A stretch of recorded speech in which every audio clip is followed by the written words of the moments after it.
जय हिंद साथियों। स्वागत है आप सभी का हमारे YouTube चैनल ज्ञान आरबीएल में। दोस्तों आपको पता है कि हम मूल विधि की क्लासेस देख रहे थे और मूल विधि में दोस्तों हम अभी बीएनएस देख रहे थे। देखिए इसके पहले हमने कम से कम दोस्तों 7 वो पढ़ा चुके अधिनियम, ठीक है। जो 8वां पढ़ा रहे हैं ये मूल विधि में बीएनएस पढ़ा रहे थे। बीएनएस का दोस्तों ये कौन सा पार्ट है? छठा पार्ट, ठीक है। छठे पार्ट में हम क्या देखेंगे? मानव शरीर पर जो अध्याय 6 देखेंगे, मानव शरीर पर प्रभाव डालने वाले अपराधों के विषयों में जीवन के लिए, ठीक है। बहुत इंपॉर्टेंट है, संकटकारी अपराधों के विषय में पढ़ेंगे। इसके पहले मैं आपको बता दूं कि जो पहली बार जुड़े वो हमारे प्लेलिस्ट पे चले जाएं। देखिए यहाँ पे जाएंगे, देखिए संविधान में पढ़ा रहा हूँ दोस्तों, एकदम डीपली यूपीएसआई लेवल का देख सकते हैं। और जो बच्चे होमगार्ड तैयारी कर रहे हैं दोस्तों, होमगार्ड के लिए हमने बैच निकाला, उसका डेमो क्लास यहाँ से ले लीजिए, ठीक है। और ये रही मूल विधि की क्लासेस, ठीक है। देख सकते हैं दोस्तों, यहाँ पर आपको दहेज प्रतिषेध हो गया, ठीक है, रासुका हो गया, बहुत सारे पॉक्सो एक्ट हो गया, SC ST एक्ट हो गया, बहुत सारी चीज़ें हमने पढ़ाई, तो जाकर के यहाँ देख सकते हैं। इसी में सभी क्रम में लगी हुई वीडियो मिल जाएंगी। इसके अलावा स्टैटिक जीके पढ़ा रहा हूँ, ठीक है। और मेरे दोस्तों जिससे मैं ये करवा रहा हूँ बीएनएस वगैरह, इनकी PDF चाहिए तो आपको हमारे ज्ञान आरबीएल ऐप को डाउनलोड करना होगा और चले जाइए दोस्तों ये ई बुक्स वाले कॉलम पे, ठीक है। जैसे ही मेरे दोस्तों आप ई बुक्स वाले कॉलम पे आएंगे, देखिए पहले नंबर पे दिख जाएगा यूपीएसआई 2025 मूल विधि PDF बैच। दोस्तों 149 रुपये में आपको सारे एक्ट मिल जाएंगे, लगभग दोस्तों 20 तरीके के एक्ट, ठीक है। जिसमें आपका बीएनएस होगा, BNSS होगा, IT एक्ट, NSA, ठीक है, ST ST act, POCSO act, मानवाधिकार, साइबर अपराध, यातायात, पर्यावरण, ठीक, वन्य जीव, भ्रष्टाचार अधिनियम, दहेज प्रतिषेध अधिनियम, ठीक है, जनहित याचिका आदि सभी के सभी मिल जाएंगे, ठीक है। और इनका डेमो क्लास आप प्ले लिस्ट में जाकर के वहाँ हमने वीडियो बनाई, उसे देख सकते हैं। इसके अलावा आपको बता दें कि करंट अफेयर मिल जाएगा 25 रुपये में पूरा 2025 का, ठीक है। ये हिंदी के दोस्तों सभी चीज़ मिल जाएंगी, Uttar Pradesh special, static GK वगैरह, और पॉलिटी की भी मिल जाएगी दोस्तों ई बुक मात्र 50 रुपये में। तो दोस्तों जो भी चाहिए आप हमारे ज्ञान आरबीएल ऐप पे जाकर के इसको परचेस कर सकते हैं। चलिए शुरू करते हैं वीडियो को। तो साथियों देखते हैं क्या कि अध्याय 6, ठीक है। अध्याय 6 मानव शरीर पर प्रकाश डालने वाले अपराधों के विषयों के जीवन में। तो संकटकारी अपराधों के विषय में इसमें देखते हैं। तो पहला है धारा 100। धारा 100 क्या कहता है? आपराधिक मानववध। देखिए आपराधिक मानववध और हत्या, ठीक है, 101। इनमें दोस्तों बहुत ज़्यादा कन्फ्यूजन होता है, थोड़ा इसके बारे में हम समझेंगे और समझाने का आपको प्रयास भी करते हैं, ठीक है। देखिए कोई भी दोस्तों हत्या होती है, देखिए मान ले दोस्तों हत्या होती है ना, कोई किसी ने हत्या कर दी दोस्तों, उसको क्या कर, वो चाहता है कि हम इसको आपराधिक मानववध में सिद्ध कर दें जिससे हमें सजा कम मिले, ठीक है। आपको पता है कि पहले क्या था, जब आईपीसी थी हमारी, तो आईपीसी में दोस्तों हत्या के बारे में धारा 300 में दिया था, ठीक है। धारा 300 में हत्या के बारे में दिया था। मगर अब दोस्तों जो हमारी बीएनएस आई है, बीएनएस में आपका किस में दिया हुआ है मेरे दोस्तों? धारा 100 में, सॉरी धारा 101 में हत्या, ठीक है। तो दोस्तों आपराधिक मानववध और हत्या में क्या अंतर होता है, तो मेरी चीज़ समझिएगा। देखिए दोनों मामले में, चाहे आपराधिक मानववध हो और चाहे हत्या हो, दोनों मामले में समझिएगा कि मृत्यु जरूर होगी, व्यक्ति की मृत्यु जरूर होगी। तो आप कहेंगे सर जब मृत्यु हो गई तो भैया क्या बचा, क्या बचा, ठीक है। तो कैसे पहचानेंगे कि भैया कि ये मानववध है या फिर हत्या है? देखिए हत्या में दंड ज़्यादा मिलता है, ठीक है, ये भी समझ लें। देखिए इसमें एक कन्फ्यूजन ये होता है, एक चीज़ आप समझिएगा, कहीं भी अगर देखिए किसी की मृत्यु हुई है दोस्तों, वहां पर क्या थी? संभावना थी, संभावना, क्या? संभावना थी, ठीक है। और यहां पर दोस्तों क्या होता है? यहां पर मेरे दोस्तों क्या होता है? यहां पर जानबूझकर होता है, जानबूझकर, हत्या में जानबूझकर मारा गया है। और यहां पर संभावना होती है जिसको हम गैर इरादतन हत्या कहते हैं, गैर इरादतन हत्या। किसको? आपराधिक मानववध को हम गैर इरादतन हत्या भी कह सकते हैं। कैसे? समझिए, देखिए मृत्यु दोनों में होगी, ठीक है, मगर आपराधिक मानववध में क्या होता है? एक संभावना रहती है कि हाँ बच भी सकता है, मर भी सकता है, ठीक। गलती से मर गया तो, है ना, समझिए अगर गलती से मर गया व्यक्ति तो क्या होगा? आपराधिक मानववध है, ठीक है। समझिए जैसे मैंने बताया कि दोस्तों कि क्या हुआ कि दो व्यक्ति थे दोस्तों, ठीक है, ए और बी, ठीक है। ए ने क्या किया दोस्तों? ए ने बी को दोस्तों उठाया, ठीक है, लठ उठा के मारने का प्रयास किया। और बी के पास दोस्तों ईंट पड़ा था, उसको ये पता नहीं था कि हाँ मैं मारूंगा जान से मर जाएगा। बी ने दोस्तों एक छोटा सा ईंट उठा के इसके एक एक खोपड़ी पे दे दिया, ठीक है। अब एक ही खोपड़ी पे दे दिया तो एक दोस्तों खून ब्लडिंग होता है और उसकी मृत्यु हो जाती है। मगर देखिए यहाँ पर बी का पूरा आशय नहीं था कि हम इसको जान से मार दें, ठीक है। तो जान से मारने का आशय नहीं था कि हाँ भैया इसको हम छोटी सी ईंट मारेंगे, केवल अपने बचाव के लिए मारा था उसने। तो दोस्तों क्या होगा कि यहाँ पर कहीं ना कहीं दोस्तों ये क्या है, आपराधिक मानववध, अगर सेल्फ डिफेंस में नहीं जाएगा तो, ठीक है। समझ रहे हैं चीजें कि मतलब जब संशय रहे कि हाँ कि हम इसको मारेंगे नहीं, है ना, मतलब कि एक आपका दिमाग ना करे हाँ इसको मार ही डालेंगे, ठीक, जानबूझकर नहीं, है ना, अनजाने में जो मृत्यु होती है, ठीक है। समझ रहे हैं, तो ये मानववध की श्रेणी में आती है, समझ रहे हैं, मानववध की श्रेणी में आती है। चलिए तो एक उदाहरण मैं आपको और बता दूं। मान लीजिए दोस्तों ए है और ए जाता है जंगल, जंगल, ठीक है, शिकार करने जाता है, शिकार करने, ठीक है। मान लिया कोई शिकार करने गया और उससे दोस्तों झाड़ी में दिखा कि यहाँ पे कोई जानवर दोस्तों आया हुआ है, मतलब जानवर की आने की आवाज़, मतलब कि सरसराहट की आवाज़ आती है पत्तियों की। उसे लगा कि यहाँ पे कोई जानवर है। ए ने क्या किया, गोली चला दी। ए ने क्या किया, गोली चला दी। और उसे नहीं पता था कि भैया यहाँ पे बी कोई कुछ कर रहा होगा। बी दोस्तों बी को गोली लग गई ना, इसको ये पता नहीं था कि यहाँ पे जानवर, इसने सोचा कि कोई जानवर है, चलिए मैं शिकार करता हूँ, गोली चला दी, ठीक है। और बी को दोस्तों लग जाती गोली और बी मर जाता है। तो क्या ए को पता था कि नहीं जानबूझ के मारा इसने? नहीं, बिल्कुल नहीं, उसे लगा कि जानवर होगा, उसने मार दिया। तो ये दोस्तों हाँ दंड मिलेगा, मगर वो आपराधिक मानववध में जाएगा, ठीक है। समझ रहे हैं, तो समझने की कोशिश देखिए, ज्यादा डिटेल में नहीं जाना, आपको जज नहीं बनना, ठीक है। बस आपको समझना है कि क्या कैसे कैसे होता है, ठीक है। चलिए तो आपराधिक मानववध क्या है?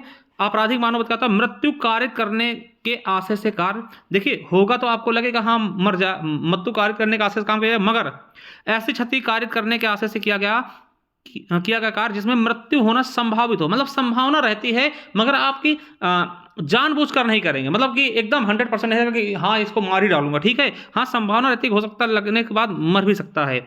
यह ज्ञान रखते हुए कि आपके कार्य से मृत्यु होना संभावित, यानी जहां पर दोस्तों संभावना बनी रहे वहां पर आपराधिक मानववध होता है। हमने बताया कि आपने किसी पे दोस्तों एक लाठी मारी, आपका इरादा नहीं था कि एकदम से जान से मार देंगे, मगर वो मर गया दोस्तों, तो क्या हुआ, ये मानववध की श्रेणी में आ सकता है, ठीक है। समझ रहे हैं। चलिए हत्या में क्या होता है कि यदि वह कार्य जिसके द्वारा मृत्यु कारित हुई है, मृत्यु कारित करने के आशय से किया गया। देखिए यहां पर आपका केवल और इंटेंशन ही किसी को मारना था, ठीक है। आपने दोस्तों किसी से मान लिया कोई झगड़ा हुआ, आपने कहा कि मैं तुमको देख लूंगा और आपने बंदूक निकाली और तुरंत दोस्तों गोली मार दिया। आपको पता है कि गोली मारने पे इंसान की मृत्यु हो ही जानी है, तो ये क्या होगा, हत्या होगा, ना कि आपराधिक मानववध। वह ऐसी सारी क्षति कारित करे के आशय से किया गया जिससे अपराधी जानता है कि उस व्यक्ति को मृत्यु कारित होना करना संभाव्य है, जिससे वह अपहानि कारित करेगा। ऐसी क्षति जिसकी प्रकृति ऐसी थी कि धीरे धीरे उस व्यक्ति की मृत्यु हो जाती है दोस्तों, वह हत्या कहलाएगी। यानी सीधी सी बात है, जहां पर संभावना बनी रहे दोस्तों कि मृत्यु होगी या नहीं होगी, वहां आपराधिक मानववध होगा। और जहां पर दोस्तों मृत्यु होने की संभावना कोई नहीं, हाँ आपको पता है कि मैं इसको मारने आऊँ, मार डालूंगा, ठीक है, तो वहां पे हत्या हो जाएगी, ठीक है। मतलब देखिए मृत्यु दोनों में होगी, परंतु आपराधिक मानववध गैर इरादतन हत्या, मतलब आपका इरादा नहीं था मारने का मगर गलती से मर गया, ठीक है। और यहाँ पे एक चांस था बच भी जाने का, मगर हत्या में दोस्तों आप सीधा का सीधा हत्या करेंगे, ठीक है। चलिए आप सभी समझ गए होंगे। अब देखिए धारा 102 क्या कहता है कि जिस व्यक्ति की मृत्यु कारित करने का आशय था उससे भिन्न व्यक्ति की मृत्यु करके आपराधिक मानववध, ठीक है। मान लिया दोस्तों आप ए और बी, ठीक है, लड़ाई हो रही थी, आप बी को मारना चाहते मगर गलती बस दोस्तों सी को गोली लग गई, तो क्या होगा, ये आपराधिक मानववध है ना, मतलब कि आप इनको मार नहीं चाह रहे थे, किसी भिन्न को गोली लग गई ना, मार दिया। तो ये चीजें हैं कि जिसको आप मृत्यु कारित करने का आशय से आए थे उससे भिन्न व्यक्ति को करके आपराधिक मानववध का श्रेणी में आ जाएगा, ठीक है। हत्या के लिए दंड, अब देखिए हत्या के लिए क्या दंड होगा, ये 103 में समझिएगा। हत्या किसमें है, हत्या के बारे में उल्लेख किसमें है, 101 में, धारा 101 में, मगर इसका दंड किसमें दिया है हत्या के लिए, तो 103 में। क्वेश्चन बन सकता है कि हत्या के लिए दंड का उल्लेख किसमें है, 103 में। क्या कहा गया है कि दोस्तों जो व्यक्ति हत्या करेगा वह मृत्यु या आजीवन कारावास से दंडित किया जाएगा और जुर्माना साथ में लगेगा। देखिए मृत्यु होगी उसको या आजीवन कारावास होगा और जुर्माना देना पड़ेगा, ठीक है। मतलब इनके साथ में या तो मृत्यु साथ में जुर्माना, ठीक है, आजीवन कारावास के साथ में जुर्माना लगेगा। ठीक है, दूसरा क्या है, जब 5 या 5 से अधिक व्यक्तियों का समूह मिलकर, देखिए 5 या 5 से अधिक व्यक्ति का समूह मिलकर मूल वंश, जाति, समुदाय, लिंग, जन्म स्थान, भाषा आदि के आधार पर हत्या कारित करते हैं तो ऐसे समूह के प्रत्येक सदस्य मृत्यु या आजीवन कारावास या ऐसी कारावास जो 7 वर्ष से कम नहीं होगी और जुर्माना देना होगा। यानी कि समझिए, जैसे मान लिया दोस्तों अभी एक मुद्दा चल रहा था पागलों के तरीके से, ये पता नहीं कहाँ के इंसान होते हैं कि मराठी बोलो, मराठी नहीं बोलते थे तो उनको मारते थे। मतलब ये देखिए क्या इनकी सोच है, ठीक, कितनी गंदी सोच है। तो मान लिया दोस्तों 5-6 लोग मिल गए, कोई दोस्तों यूपी बिहार का महाराष्ट्र में मिल गया, ठीक है, या तमिलनाडु में तमिल नहीं बोल पा रहा है, उसको पकड़ लिया। ठीक है, अब उसको क्या कर रहे हैं, मार रहे हैं कि भैया तुम चलो मराठी बोलो या फिर तमिल बोलो। तो आपने क्या किया कि भाषा के आधार पर आपने उनको मारा। ठीक है, और 5 लोग थे, उसकी मृत्यु हो गई। तो दोस्तों जो प्रत्येक लोग थे ना, प्रत्येक लोगों को, अब इसमें डिपेंड करेगा किस तरीके से मारा है ना, वीर से विरल, मतलब कैसे मारा। तो हत्या, उनको मृत्यु, जो प्रत्येक सदस्य होंगे उनको मृत्यु सजा दी जा सकती है, आजीवन कारावास भी दिया जा सकता है, या ऐसी कारावास जो 7 वर्ष से कम नहीं होगी और जुर्माना भी देना होगा। ठीक है, अब देखिए जात के आधार पे मान लिया कहा कि आप मौर्य हैं, ये यादव हैं, इस तरीके से ना, देखिए समुदाय के आधार पे आप मुस्लिम हैं, ये हिंदू है, ये सिख है, लिंग के आप दोस्तों पुरुष हैं या फिर स्त्री हैं, इसके आधार पे जन्म स्थान आपने यूपी में जन्म लिया, हम बिहार के हैं तो हम आपको मारेंगे, इस तरीके से, समझ रहे हैं बहुत अच्छे से। तो इसके लिए दोस्तों दंड दिया गया है कि अगर दोस्तों हत्या इन आधारों पर होती है तो आपको मृत्युदंड, आजीवन कारावास या 7 साल तक की सजा हो सकती है। ठीक है, इससे कम की नहीं होगी। चलिए 104 क्या कहता है कि जो कोई आजीवन कारावास के दंडादेश के अधीन होते हुए हत्या करेगा वह मृत्यु या आजीवन कारावास जो व्यक्ति के शेष प्राकृत जीवन काल के लिए होगा उससे दंडित किया जाएगा। ठीक है, देखिए जो इंपॉर्टेंट नहीं है दोस्तों उसको हम छोड़ देंगे, बाकी आपको बताते रहेंगे। ठीक है, चलिए हत्या की कोर्ट 105 कहता है कि हत्या की कोर्ट में न जाने वाले आपराधिक मानववध के लिए दंड। दोस्तों आपराधिक मानववध के लिए दंड कौन कौन से होंगे? ठीक है, मान लो दोस्तों आपने आपराधिक मानववध किया, आपने बताया कि मतलब बिना जाने आपने किसी को मार दिया, आपका इंटेंशन नहीं था, तब आपको क्या होगा? आजीवन कारावास। देखिए यहाँ पे आपको मृत्यु सजा नहीं होगी, यहाँ पे आजीवन कारावास अधिकतम है। ठीक है, यहाँ देखिए मृत्यु था ना, हत्या में मृत्यु था, और आपराधिक मानववध में आजीवन कारावास या 10 वर्ष तक की कारावास, सादा या कठोर कुछ भी हो सकता है, और जुर्माना साथ में लगेगा। ठीक, किसके लिए? आपराधिक मानववध के लिए। 106 नंबर क्या कहता है धारा? उपेक्षापूर्ण या फिर उतावलेपन के द्वारा किसी व्यक्ति की मृत्यु कारित करना जो मानववध नहीं है। आप दोस्तों किसी को उतावलेपन में आवा साले मार देखा जाएगा ना, तो इस तरीके से दोस्तों रंगबाजी मार दिया, कहते हैं रंगबाजी उतावलेपन को ना, तो और वो मानववध में नहीं गया दोस्तों, तब आपको 7 वर्ष तक की कारावास, सादा या कठोर, और जुर्माना देना होगा।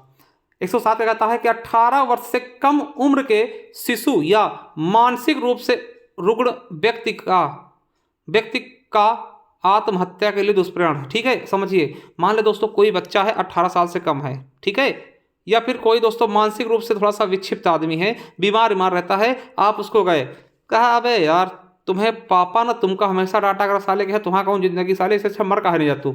ठीक है, मर कहा नहीं तो तुम कौनो क्या करो थे यार दुनिया में, तुम क्या कर नहीं पा रहे हो, मर जाओ साले के यहाँ छुट्टी मिले। ठीक है, तब दोस्तों अगर 18 साल से कम उम्र का बच्चा है, क्योंकि इसको माना था कि वो अभी अपरिपक्व है, ठीक है, वो आत्महत्या कर लेता है, या फिर मानसिक रूप से रुग्ण व्यक्ति कोई दिमागी रूप से दोस्तों उसको आप परेशान करके वो आत्महत्या करता है। ठीक है, तो दोस्तों जो इसको दुष्प्रेरण करेगा, जो इसको भड़काएगा दोस्तों, उसको सजा मिलेगी मृत्यु, आजीवन कारावास, मृत्यु हो या आजीवन कारावास हो, या फिर दोस्तों 10 वर्ष तक का कारावास और जुर्माना के साथ। अब आत्महत्या के लिए दुष्प्रेरण, ठीक है, अगर आप दोस्तों आत्महत्या का दुष्प्रेरण दोस्तों, ठीक है, तो उसके लिए 10 साल तक का कारावास, सादा या कठोर, और जुर्माना। ठीक है, अगर किसी को भी आत्महत्या का आत्महत्या के लिए दुष्प्रेरण करते हैं, यहाँ पे 18 वर्ष से कम उम्र के व्यक्ति के लिए था, और दोस्तों जो कोई बीमार हो, ठीक है, जो कोई बीमार हो उसके लिए था दोस्तों। ठीक है, जो कोई बीमार हो या फिर 18 वर्ष से कम को हो, उसको अगर आप भड़काते हैं तब आपको क्या मृत्यु दंड भी मिल सकता है, आजीवन कारावास भी, और 10 साल तक का, या देखिए या मतलब या तो मृत्यु दंड मिलेगा या कारावास, या फिर 10 साल तक का कारावास और जुर्माना। ठीक है, मगर आप किसी भी उम्र के व्यक्ति को दुष्प्रेरण करते हैं, आत्महत्या कर लेता तो 10 वर्ष तक का कारावास, सादा कठोर या जुर्माना मिलेगा। हत्या करने का प्रयास करना है ना, अटेम्प्ट टू मर्डर, कहते हैं अटेम्प्ट टू मर्डर, यानी कि प्रयास किया था, बच गया। ठीक है, तो अब देखिए हत्या करने के प्रयास पे क्या होगा, मृत्यु कारित करने होने पर, अगर मृत्यु दोस्तों आपने हत्या करने का प्रयास किया और मर गया वो, तो 10 वर्ष तक का कारावास, सादा या कठोर और जुर्माना। यदि उपहति कारित हो जाती है तो आजीवन कारावास से या ऐसे दंड से दंडित होगा जैसा एतस्मिन पूर्ण वर्णित है। दोस्तों आपको बता दें, अगर वो उपहति कारित होता मतलब बहुत ज़्यादा उत्क्षिप्त हो जाता है ना, अंग भंग हो जाता है, तब दोस्तों आपको आजीवन कारावास या फिर ऐसे दंड से दंडित होगा जो एतस्मिन पूर्ण वर्णित होगा वहां पे। ठीक है, चलिए अब दोस्तों आपराधिक मानववध करने का प्रयत्न, अगर दोस्तों आपराधिक मानववध करने का प्रयत्न करते हैं तब क्या होगा, तो मृत्यु कारित होने, अगर उसकी मृत्यु कारित होती है तो 3 वर्ष तक का कारावास, सादा या कठोर या जुर्माना या दोनों होगा। यदि उपहति कारित होता है या कुछ अंग भंग हो जाता है दोस्तों, तब 7 वर्ष तक का कारावास, सादा या कठोर या जुर्माना या दोनों होगा। ठीक है, अगला है संगठित अपराध 111 में दोस्तों 111 यानी कि संगठित अपराध। ठीक है, इसमें क्या होगा, जैसे कि संगठित अपराध क्या होते हैं, एक साथ मिल करके कोई काम करना, जैसे व्यापहरण, किसी का दोस्तों अपहरण कर लिया, डकैती कर दी, डकैती में दोस्तों, ठीक है, यान चोरी, अब यान चोरी कोई एक व्यक्ति नहीं करेगा, भूमि हत्याना कोई एक व्यक्ति नहीं होगा, संविदावध दोस्तों मिल करके, ठीक, आर्थिक अपराध करना, फिरौती लेना, वेश्यावृत्ति, ठीक है, अवैध माल या सेवाओं और हथियारों का दुर्व्यापार दोस्तों जिसमें एक से अधिक व्यक्ति लगेंगे। ठीक है, यानी कि संगठित होगा। ठीक है, उसको हम संगठित व्यापार के अंतर्गत, संगठित अपराध के अंतर्गत रखेंगे। ठीक है, छोटे संगठित अपराध ये बड़े वाले हुए। ठीक है, छोटे संगठित अपराध या सामान्यतः संगठित अपराध क्या होते हैं, जैसे घर में चोरी कर ली, कार-बार चोरी कर ली, छलकपट चोरी कर ली, जेब काटना, चैन छीनना, छोटे मोटे घर, भैया कुछ नहीं हो रहा कहीं जेब काट लिया, चैने खींच ली चल के ना, दुकान तोड़कर चोरी करना, टिकटों की अवैध बिक्री, है ना, लोक परीक्षा के प्रश्न पत्रों का क्रय विक्रय, जैसे लोक परीक्षा देखते हैं ना कि वायरल करते हैं, उनके लिए दोस्तों उनको क्या जुर्माना मिलेगा, 1 से 7 वर्ष तक का कारावास और जुर्माना मिलेगा। ठीक है, और दोस्तों 113 में क्या कहा गया है, आतंकवाद अधिनियम के अपराध, अगर आतंकवाद संबंधित अधिनियम के अपराध करते हैं वो 113 के अंतर्गत होंगे। ठीक है, समझ रहे होंगे बहुत ही शानदार तरीके से, समझ गए। चलिए अब 114 दोस्तों देखते हैं उपहति के विषय में। उपहति, ठीक है, 114 में उपहति क्या होता है, जो कोई किसी व्यक्ति को शारीरिक पीड़ा, रोग या अंग शैथिल्य कारित करता है वह उपहति करता है या कहा जाता है, मतलब कोई शारीरिक पीड़ा दे, यानी बहुत तेज मार दिया, ये चीजें है ना, जैसे वैसे ज़्यादा पूछे जाए आपसे पूछ सकता है उपहति किस आर्टिकल में है, सॉरी किस धारा में है, 114 में। 115 में क्या है, स्वेच्छया उपहति कारित करना, मतलब स्वेच्छा से उपहति कार्य करना। घोर उपहति, घोर उपहति मतलब क्या होता है, ऐसा दोस्तों दंड देना कि दोनों पैर टूट गए, जिससे दोस्तों उसको चलने फिरने में या फिर ऐसी चीज़ें में दिक्कत हो बहुत ज़्यादा, है ना, तो वो घोर उपहति में होता है ना। चलिए 117 में क्या है, उपेक्षा घोर उपहति कारित करना।